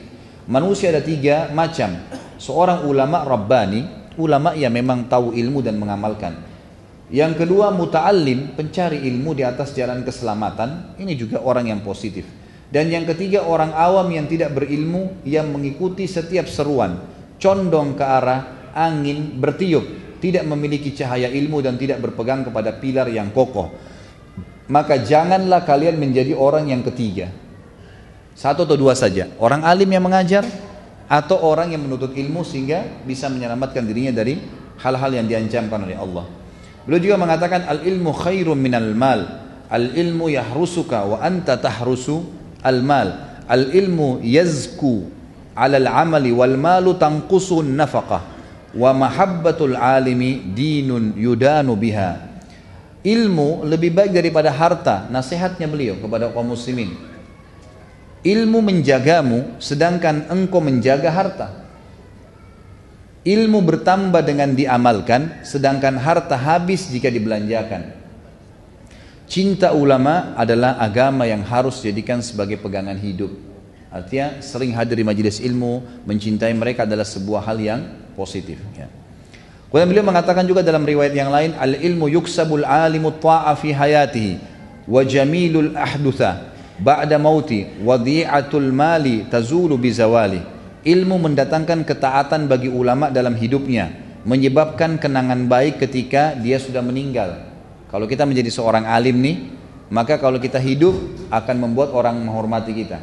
Kalau kita meninggal maka akan mengharumkan nama. Sementara harta, manfaat harta akan hilang seiring dengan habisnya harta kalau tidak digunakan di jalan Allah Subhanahu wa taala. Tentu di sini cukup banyak yang disampaikan oleh beliau. Di antaranya hal yang menarik adalah mata khuzzanul amwali wa hum ahya wal ulama'u baquna ma baqiyal dahr a'yanuhum mafqudatun wa amsalun fil qulubi mawjudah. Para penjaga atau pencari harta telah mati sekalipun mereka hidup, ya. Jadi orang-orang yang cuma kejar harta, mereka seperti orang mati walaupun mereka hidup karena sibuk, bahkan kadang-kadang mempertaruhkan jiwanya. Sementara para ulama tetap hidup selama umur zaman masih ada. Jasad mereka tidak ada, namun kata-kata baik mereka tetap tertanam di dalam hati. Kemudian beliau mengatakan juga inna akhwafu ma akhafu ittiba'ul hawa wa tulul amal. Sesungguhnya yang paling aku khawatirkan atas kalian adalah mengikuti hawa nafsu dan panjangnya angan-angan. Fa amma ittiba'ul hawa fayasuddu anil haq. Kalau mengikuti hawa nafsu pasti akan membawa kalian jauh dari kebenaran. Wa amma tulul amal fayunsil akhirah. Sementara angan-angan yang terlalu panjang membuat orang lupa dengan akhirat. Ala wa inna dunya kad irtahalat mudbirah. Sesungguhnya ketahuilah dunia itu pergi sambil berpaling, meninggalkan kalian sebenarnya. Untuk apa kalian kejar? Dunia pasti akan hancur. Ala wa innal akhirah kad istarhalat muqbilah. Dan ketahuilah bahwasanya akhirat sudah ada di hadapan matamu. Walikulli wahidatin minhuma banun. Dan setiap wilayah ini, dunia dan akhirat punya keturunan. Fakunu min abna'il akhirah wala takunu min abna'id dunia.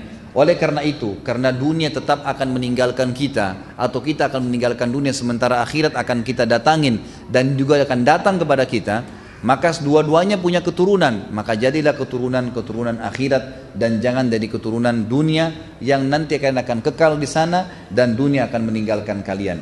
Fa innal yawma amal wala hisab wa gadan hisaba wala amal. Karena hari ini ya, di dunia adalah orang berbuat tapi tidak ada hisab. Namun di akhirat nanti akan ada hisab tanpa amal. Allahu alam, karena sudah masuk waktu, kita tutup sampai sini dulu. Insya Allah kita akan lanjutkan sebentar lagi seperti biasa dengan beberapa poin yang tersisa, lalu kemudian kita ya buka pertanyaan. Subhanakallahumma bihamdika asyhadu an la ilaha illa anta astaghfiruka wa atubu ilaik. Wassalamualaikum warahmatullahi wabarakatuh. Assalamualaikum warahmatullahi wabarakatuh. Alhamdulillah wassalatu wassalamu ala Rasulillah. Di antara kalimat yang sangat penuh dengan hikmah dan ilmu disampaikan oleh Ali radhiyallahu anhu, perkataan beliau, laisal khairu an yakthuru maluka wa waladuka walakinnal khaira an yakthura ilmuka wa ya'dhamu hilmuka wa an tubahiyan nasa bi'ibadati rabbika fa in ahsanta hamidta Allah wa in asa'ta istaghfarta Allah. Kebaikan itu bukanlah dengan banyaknya harta dan anak. Artinya boleh-boleh saja, tapi itu bukan target utama. Akan tetapi kebaikan itu adalah dengan banyaknya ilmumu, luasnya ilmu yang kita milikin, besarnya kemurahan hatimu, memaafkan dan membantu orang, dan engkau mengalahkan atau bersaing dengan orang-orang dalam beribadah kepada Tuhanmu. Artinya yang perlu jadi target adalah bagaimana kita bersaing dengan orang-orang dalam beramal saleh, bukan riya ya. Tapi apa yang orang kerjakan kita berusaha mengerjakan terlebih dahulu. Jika berbuat baik engkau memuji Allah, dan jika engkau berbuat sebaliknya, berbuat salah, engkau beristighfar kepada Allah. Ini kalimat hikmah. Beliau juga mengatakan wala khaira fid dunya. Ini statement lainnya. Kalimat-kalimat hikmah yang lain. Wala khaira fid dunya illa li ahadi rajulain. Rajulun adznaba dhunuban fahuwa yatadaraku dzalika bitaubah wa rajulun yusari'u fil khairati wa ya'malu fid darajat. Tidak ada kebaikan bagi dunia kecuali untuk salah satu dari dua orang saja. Dua orang ini yang paling baik di dunia. Yang pertama, seseorang yang sempat melakukan dosa lalu dia segera taubat dan memperbaikinya. Ini kelompok yang pertama menurut Ali yang paling baik. Dia salah. Kenapa orang bisa buat salah? Tapi dia segera taubat. Yang kedua adalah seseorang yang terus saja menyibukkan diri dan berlomba-lomba melakukan kebaikan serta beramal untuk meninggikan derajatnya di surga. Selain daripada ini tidak dihitung oleh Ali. Ahli maksiat kah, orang yang buang-buang waktunya lah pada hal-hal yang mubah. Pokoknya bagi beliau adalah yang bermanfaat saja. Orang yang beramal saleh mengejar derajat tinggi di surga setiap detik hidupnya amal saleh, atau orang yang pernah buat dosa lalu dia taubat dan segera juga mengejar kelompok yang satunya tadi. Ali radhiyallahu anhu juga punya ilmu yang luas dan ini terkenal sekali. Di antara yang diambil dalam hukum fikih, statement beliau yang masyhur sebagaimana diriwayatkan oleh Imam Bukhari. Ali radhiyallahu anhu pernah mengatakan, diriwayatkan oleh Al-Baihaqi, "Lau kana ad-dinu bir-ra'i lakana batinul khuffaini ahaqqa bil mashi